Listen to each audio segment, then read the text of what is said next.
Welcome to Tunes of the Time with Kevin, and Lee. today we will be going through the 2010s to 2010 to 2020, and yeah, we're going to be going through the top 10 albums for each decade and the episodes that we go through. And let's get started with the first one from 2010. And actually, this album came out in 2010. It is called This Is Happening by LCD Soundsystem. And these rankings are based off of Rolling Stone. And we're now going to start and play a clip of the album. The song that we're playing is called Drunk Girls.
Okay, so I should have mentioned at first as well. We're going to include a playlist in the description so you guys can know which songs we're going to have loaded up if you want to do, like, load up all 10 at the beginning of the episode or whatever. That's what we've done here.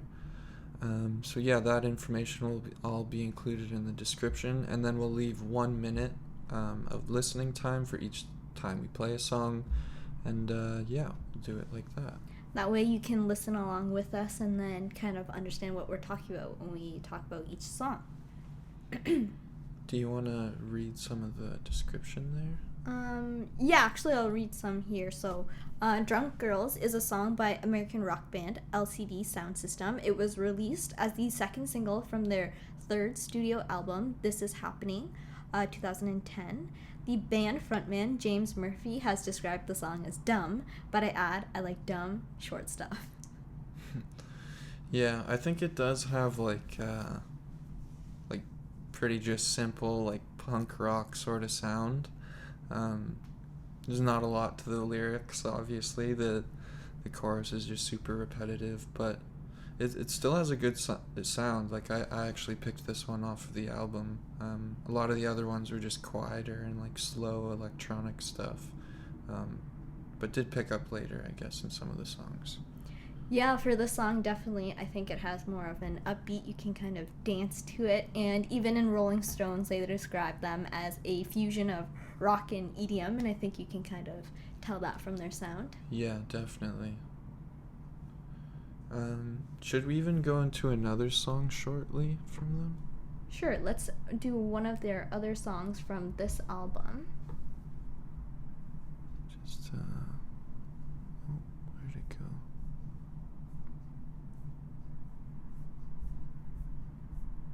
Oh, okay, we'll just go back here.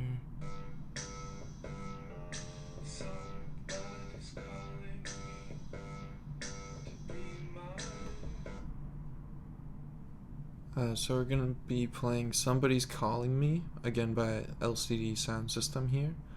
And we'll just do a short bit here, maybe 30 seconds.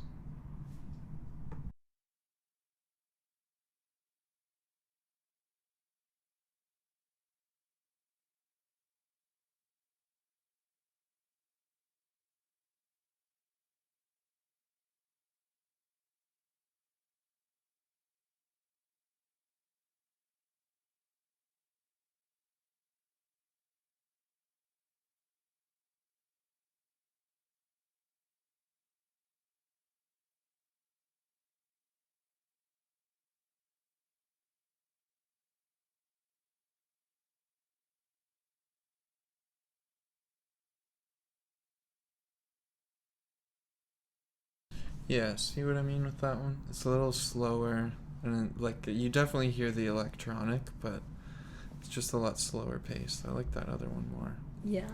This one has interesting sounds to it that they've Yeah. added in, but again, very electronic. Mm-hmm. Should we move on to the next album? Yeah, so now we're going to be doing number 9, and number 9 is by Pistol Annies, and it's called Interstate Gospel. And we're actually going to be playing the song off the album called Interstate Gospel. Okay, let's hear it.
Yeah, that one was cool there. I like the harmonies in that one. I can't say I've heard of them before though. Have you?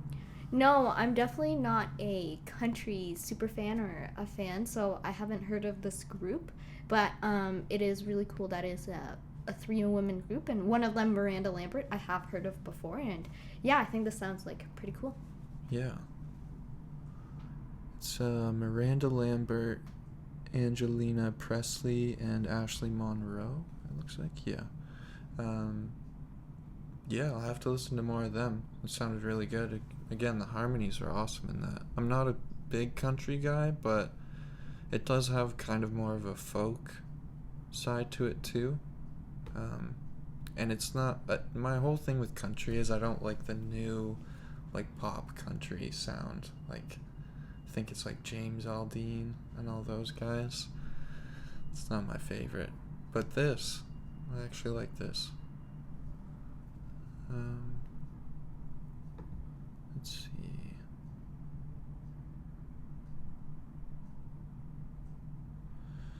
So just a little blurb here off of the Rolling Stone. It says the country supergroup of the decade, if not century, tossed aside their ex-husband, house-burning fantasies in favor of somber midlife introspection on this rootsy ode to prenups and Percocet.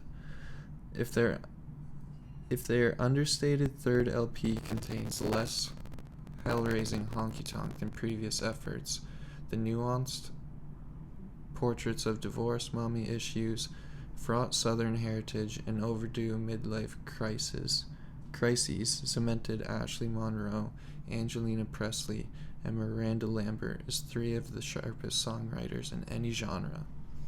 And hearing that, I think, this will connect to a large crowd of, like, women, they're speaking about their issues that, like, a lot of people can relate to, right? They're 3 middle-aged women, and I think, people have to make music for everybody as well, so this is really cool to, see a group out there that is making music for those kind of people.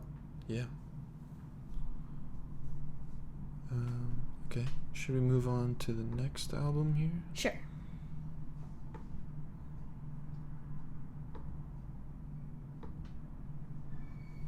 The next album is one of my favorites. It is Adele 21. And I think for the song that we're going to first listen to, I think we're going to listen to the infamous Someone Like You. Okay. Stay connected. Sorry about that. Just hold on one second.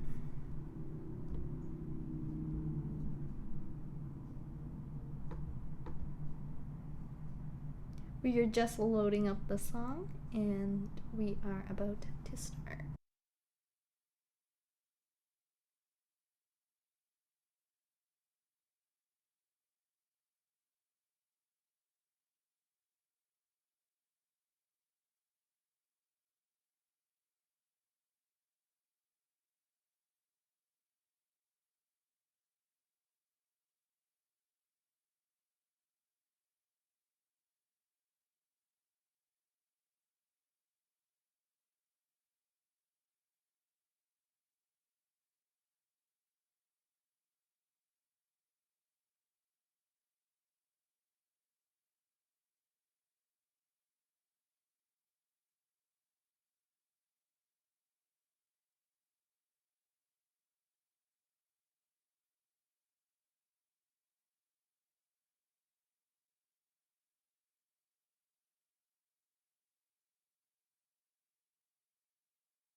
And that's Someone Like You. I think most of us have heard that song. Yeah. What do you think of that song? It's always been good. Yeah, always liked it since it came out. Still holds up today.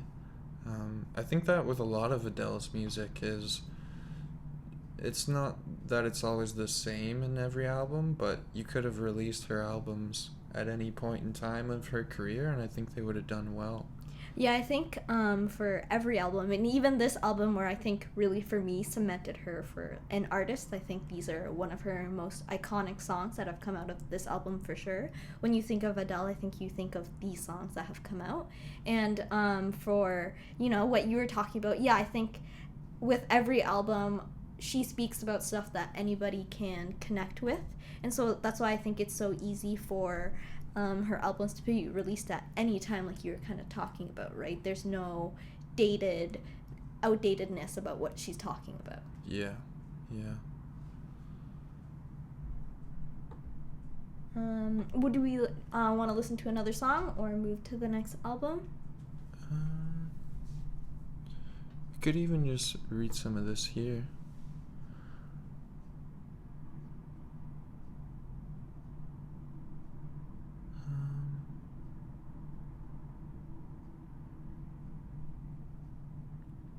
Oh wow, it says here a chart topper worldwide earned 21 earned 6 Grammys and almost single-handedly buoyed the music industry as streaming began its marketing stranglehold at the downloading era's peak.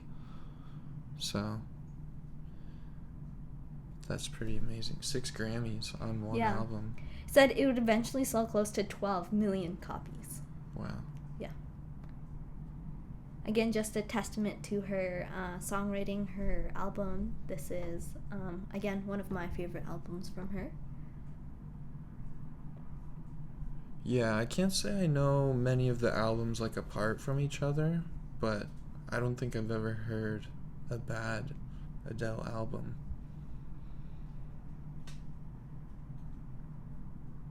Okay, we can move on to the next one here.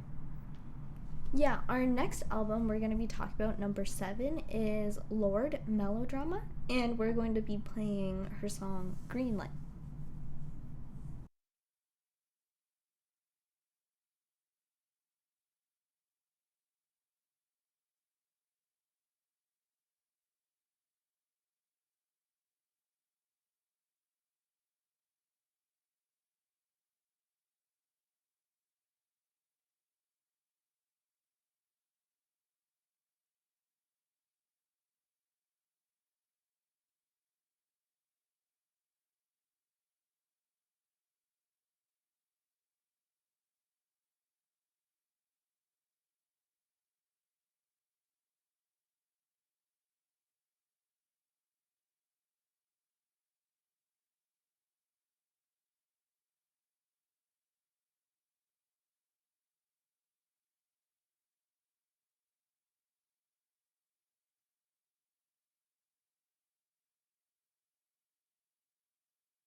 Okay.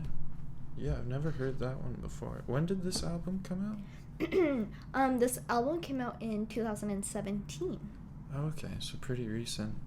Yeah, I can't say I even remember hearing this come out. Yeah, this is actually one of the songs that I know from the album. It's again called Green Light, and it's a song by New Zealand singer-songwriter Lorde for her second studio album Melodrama in 2017.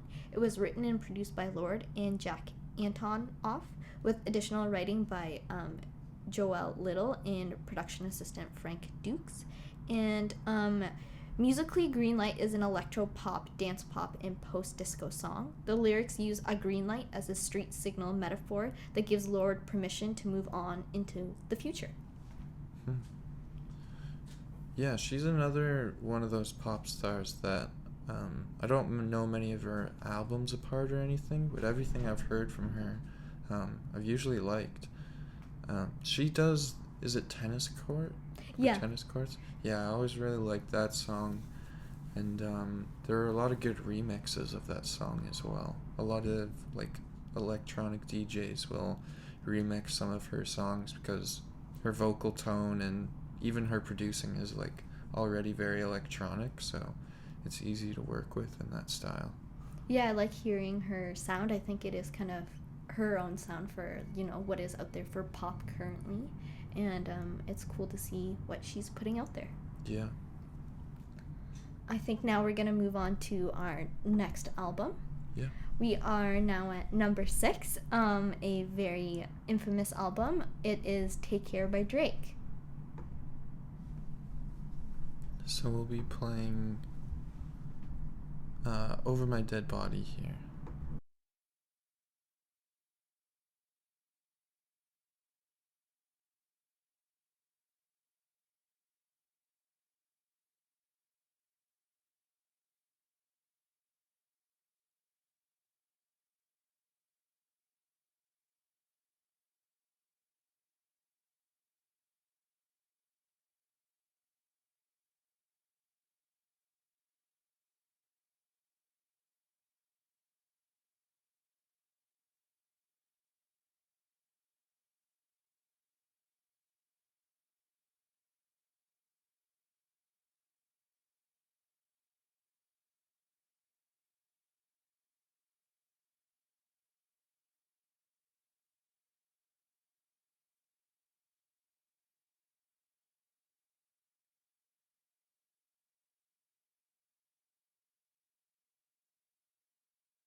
And that is Over My Dead Body.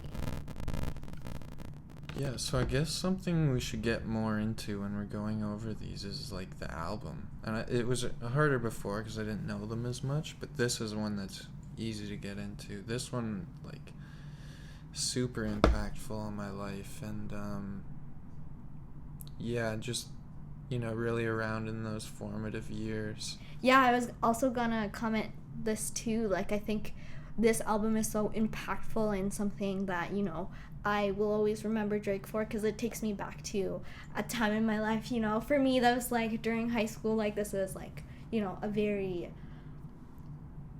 important album I think everybody was listening to at that time. Yeah, for sure.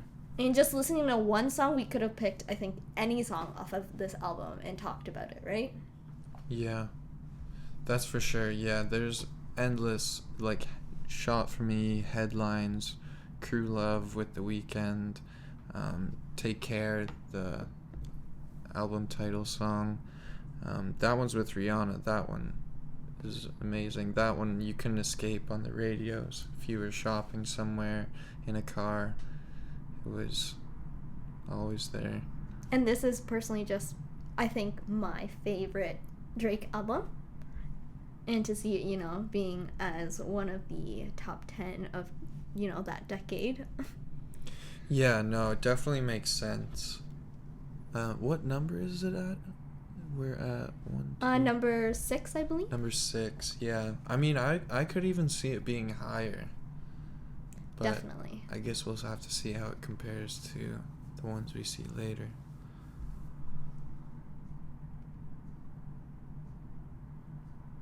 Do we want to move on then? Sure. Okay. Well, now we're going to be at number 5 now, and that album is by David Bowie, Blackstar. Yeah, I didn't know this one as much. I've definitely heard some songs. This one we're about to play, Lazarus. I've heard this one, but other than that, I can't say I've listened to it much. I know how iconic David Bowie is and his whole catalog, but haven't spent too much time listening to it. He's definitely somebody that I have to, take the time and go over his discography. Yeah, I feel like he's somebody like my dad loves, and my dad probably loves this album, so I'm definitely excited to, hear a little bit of it and, get a taste of what this album's about. Yeah, when I went to England, actually, with my mom, we went to a couple different, I don't know if it was a rock and roll Hall of Fame, but it was like a music Hall of Fame sort of thing. And there was a lot of stuff about David Bowie, a lot of his different outfits that he wore, and then that's when I learned about his whole alter ego with, I think it was Ziggy Stardust was the name of his alter ego, and it was kind of with what the Beatles did, he just wanted to change his whole image and present as this alter ego so he could travel into different parts of music without changing David Bowie's image per se. It was a cool type of thing to do. But let's hear Lazarus here by David Bowie.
So yeah, that was Lazarus again by David Bowie.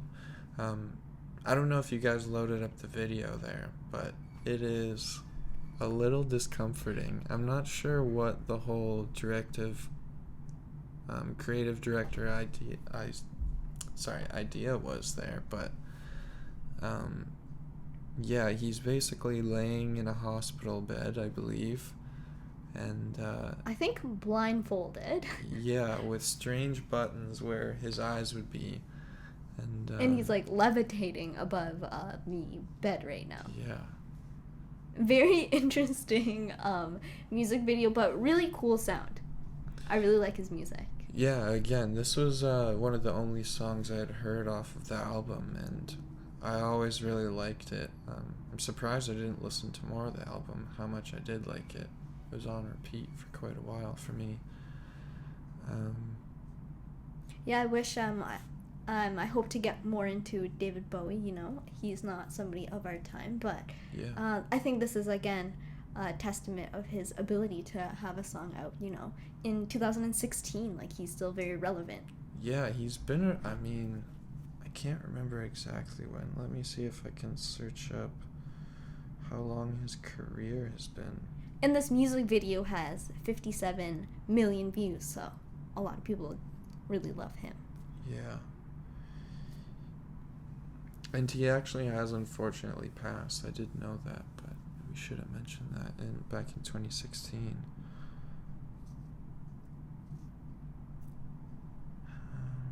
years active, it says here 1962 to 2016. Wow. Yeah. So literally active until the end of his life there. What a career. Yeah. Okay, let's move on to the next song here. Or next album, I should say. And the next album is Red by Taylor Swift. And we will be playing Red by Taylor Swift. Alright, let's hear it.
And that's Red by Taylor Swift.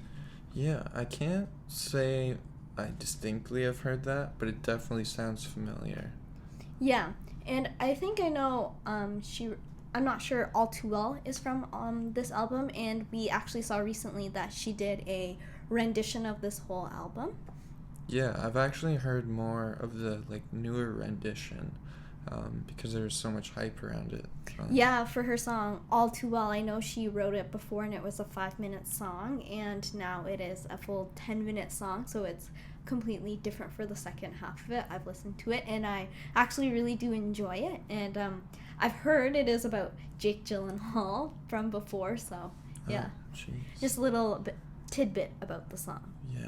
It seems she's always trying to get back at somebody. In her Yeah, music. I was gonna say her music is very in-your-face truthful, that she speaks about, you know, her Yeah. relationships and what she's going through with guys, and I think that's maybe what resonates with her audience so much. We were watching her music video for it, or her performing it at her concert, and the crowd is full.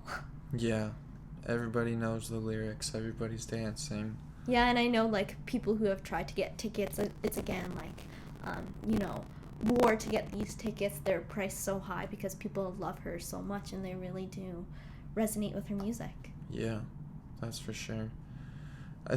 That's a huge, like, similarity, I guess you see with a lot of these bigger pop stars, is they do a lot of relationship stuff, whether it's male or female. Yeah, I think it's like just a very easy talking point. I think everyone can kind of relate to it in some Yeah. way. Even if you, like, you know, I listen to a lot of songs and I'm like, I don't directly feel the way they do, but you can kind of get a glimpse into how they feel and you Yeah. can connect with that somehow. Yeah, definitely. Okay, so we'll move on to the next album here. Yeah, we're down to our top 3 albums. So the next one here is To Pimp a Butterfly by Kendrick Lamar. This is another one that I wouldn't say maybe was super impactful, but I listened to a lot, and my group of friends would always play this album. So we're going to be listening to King Kunta here by Kendrick Lamar.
Okay. To that song, I can't help but bob my head to it. You know, it's so catchy and... Yeah, it's got a heavy bounce to the beat, that's for sure. That's one I've blasted in my car many times, driving down the street with friends. Brings back a lot of memories, that's for sure. And it's cool, his music, you know, we are, you know, bouncing to it, but a lot of his lyrics and I know a lot of his songs are very meaningful. Yeah, he's very poetic with his rhymes. He's well known for that. Another couple good ones off this album are I, like just the letter I, All Right, and Institutionalized is another really good one. Yeah, I believe I had this album like on disc at the time when it first came out. Yeah, I was gonna say, I think this is one of the albums that's actually, or was in your car. Yeah. Yeah, because I was like, no, I've definitely heard this song. And for me, like, again, songs kind of bring back memories. So I'm like, I've definitely, you know, been cruising in the car to this song before. And it just takes me back to that kind of time. Yeah. That's what I like about looking back at, like, you know, how we're doing the top 10 albums of the decade is, like, you get to be brought to all the memories from that past decade as well. And I think even listening to it now, you know, this is why these albums and songs are on these, the top 10, because even listening to it now, it still, you know, holds its most production. of the albums on here have like a timeless sound to them. Like, they could have came out today and you would still love it the same. Let's move on to the next one here, though. Yeah, we're running down to our last two, and now our next album, number 2, is going to be Beyonce, Lemonade. The song we're going to be playing is going to be Formation. I think we've all heard this song before, but here's a little clip.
And that's a little taste of Lemonade by Beyonce.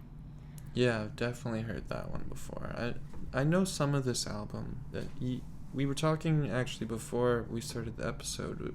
Did you say this is the one that she released without telling anybody? Yeah, I can't remember if it's this one or the one previously, but yeah, I do remember that she released a visual documentary before this as well, before she released the full album for this, and so that was a really big thing.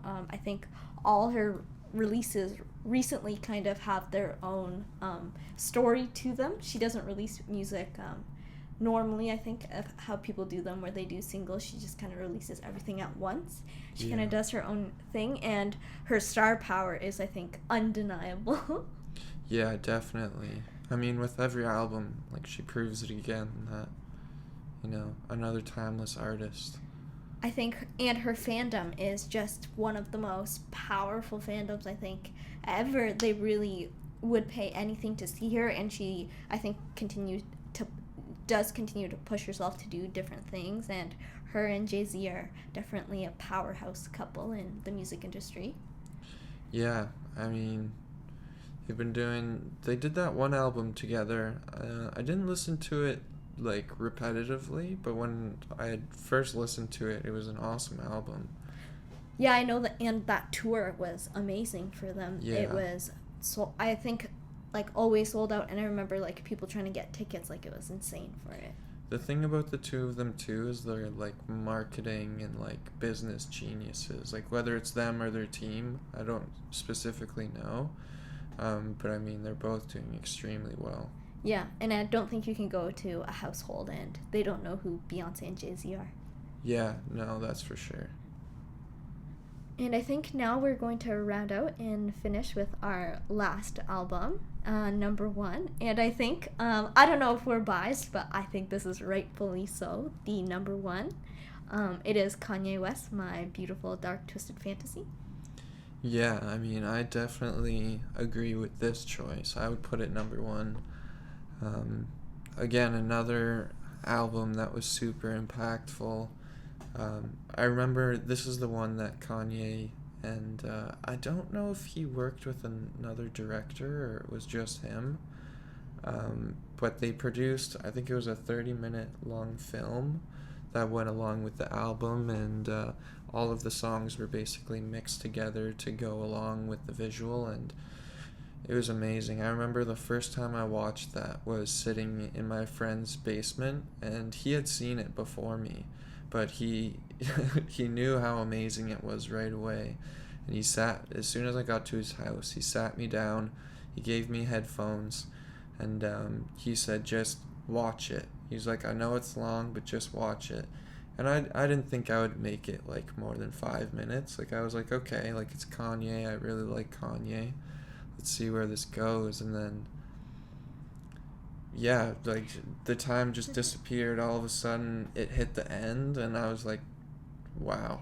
Like Yeah. it's such a beautiful piece with like the story it tells, and I'm not super clear on the story, but it essentially, from what I gather, is like there's this fallen bird that I think he hits with his car as she's falling, and then he like nurtures her and tries to take care of her, and then she ends up turning on him or something like that. But yeah, like amazing film, and yeah, I mean, I what definitely are your memories of it? agree with you. Again, when I first saw it, before I even started, I was like, 30 minutes? That's a really long for a music video. Like, I'm not sure what it's going to be about. And I remember watching it and then feeling like, wow, that was like a piece of art. I feel like that's something you watch. Every single time you watch it, you notice a different meaning or something that looks different, or just something about it that, you know, you didn't see before. It's, I feel like a really complete, full piece of art. That's just all I can really describe it as. And we're going to listen now to Runaway, so what that visual was the song for.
Alright, that was Runaway by Kanye West. That one, again, as soon as it starts playing, like the visual comes to your head. He's standing at the white piano, and like it's like an open sort of warehouse room with cement floors, and he's just in I believe, white blazer jacket and black pants.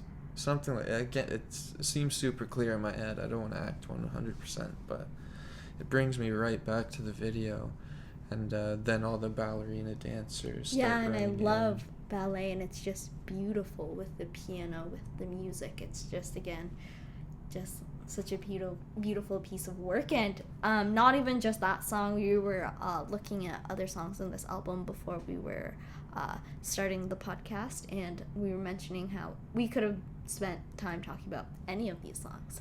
Yeah, I knew as soon as we got to, like, we'll probably end up talking about this one the longest, because there's so much to say about it. There's so many good songs. Iconic songs like Monster. I think that's one of the most iconic songs. Blame Game. What else were we talking about? All of the Lights. Devil in a New Dress. So Appalled. Lost in the World. That's probably one of my... It's hard to rank them, but I think that would be in my top 3 if I had to choose. Lost in the World uses a sample from one of Chet Faker's songs called Woods, I believe. That one's an amazing rework, and Kanye's always been great at that, resampling and figuring out ways to use those classic samples that we love and turn them into something completely new. Do you think this is your favorite Kanye album? Definitely. I mean... Why? Again, I think it goes with the video. Like, there's something about just... like, even just going back to that first experience with it. Like, there's something about just going through that, like, I don't think I'll ever forget that moment. And there's a lot of iconic music and, you know, stuff that really affects you. But that's one that this album is probably even my top album of any genre or any artist. It's hard to match when it's that large of a piece of work. Again, with the video, it's not that other artists don't put in that work, but yeah, when you look at the list of what is on this album, you're like, how are all of these songs on just one album? Like, they are just, you know, amazing songs that you could just be singles, and they're all just on one piece of work, you know. I think, again, for me, this is probably one of, if not my favorite album of his, and I hope to get to see, you know, some of this in the future. But Kanye, we were talking about before, is like an artist that kind of is always evolving, kind of changing what he does, what he sounds like. Yeah. And I like his new sounds. I mean, there's been some albums that aren't my favorite, obviously. And this one is 2010, was it? I know it's an older one. Just double check here.